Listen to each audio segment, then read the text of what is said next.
So how do you carve a giant pumpkin? With power tools, of course.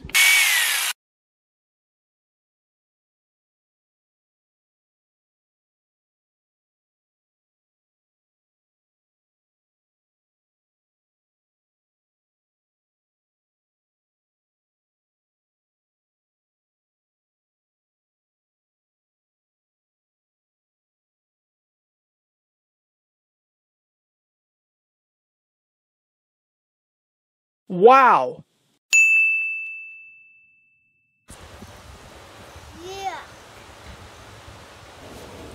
It's about 5 inches. 5 inches thick. Alright, so now we got the pumpkin all hollowed out. All the guts are taken out. We're gonna carve along that wall up there. Get rid of this. Here are all the guts. You can see my hand in comparison. That's a lot of pumpkin guts. And a lot of pumpkin seeds too. Okay, so let's try to carve something totally epic. How about anger from the new movie Inside Out? Yeah, that should be a good challenge. So I made this pumpkin pattern myself and decided that the best way to stencil it on the pumpkin would be to just trace it with a black magic marker. So I cut it out, put some tape on the back of it, and then put it on the face of the pumpkin where I want to carve it. So far, so good. I then used the black magic marker to trace along the outside of Anger's head to give me my workable space as I'm carving. I then cut out the eyes and the mouth from the pattern and taped them onto the pumpkin so I could trace them as well. Hey, that image actually looks pretty cool with the white eyes and the white teeth showing like that. Here it is with everything but the flames stenciled on. I decided to do the flames freehand later. Alright, so now let's get carving. Here's my handy dandy pumpkin carving kit. Everyone needs one, I think.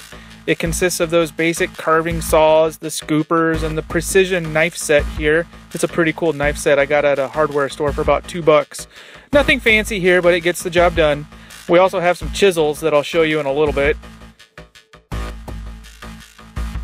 Now we're just using the precision knife set to cut the outline of where we want to carve and shade. This is just so that we stay within the lines and don't accidentally chip away something outside of the lines. Here's that chisel I was telling you about. It works great. We're shading the pumpkin at hyperspeed right now, but I want you to take your time if you're actually doing it yourself and make sure you're staying in the lines. That's priority number 1.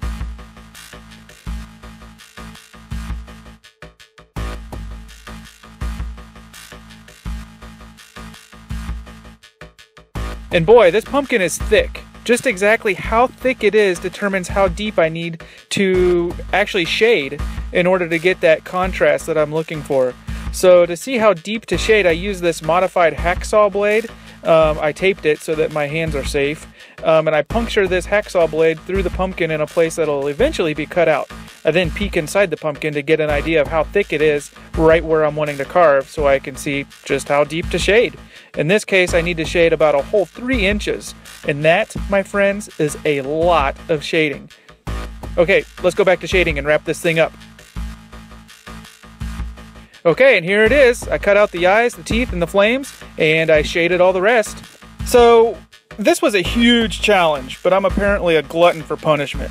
Note to self, giant pumpkins were not made to be carved like this. Scraping off 3 inches of pumpkin over such a large area takes a toll both mentally and physically. By the time I was done, his anger vibes were starting to wear on me, and I just wanted to kick him in his pumpkin teeth, but I resisted. I drank a beer and counted to 10 instead, and we're all good. It's all good. So I had a great time growing and carving this pumpkin. A lot of people stopped to watch as I was carving this thing in my front yard. However, it's safe to say that this is not my best work at all, and it shows. It may not even look like anger at all. I mean, my wife and kids thought it looked like some Angry Bird hybrid. At least I got the angry part right. Right? I'll take that. So I learned that giant pumpkins are cool, and they're impressively massive beasts that should be respected when you're choosing the appropriate design if you want to carve one. Next year I'll aim for something a little bit more doable for a giant pumpkin, like a plus sign, or a square, or a cloud. Something easy and doesn't take so long. I still think this anger pattern is pretty cool, and it will result in a really cool carving for someone with the right pumpkin, maybe a jack-o'-lantern sized pumpkin in the 50-pound range or so. I'd be interested to hear if any of you have used this pattern on any of your pumpkin carvings, and I'd be interested to see how it turns out. So let me know. Let me know if you want this pattern, and I'll share it with you. And be sure to let me know how your carvings turn out. Thanks, and happy Halloween! Ow!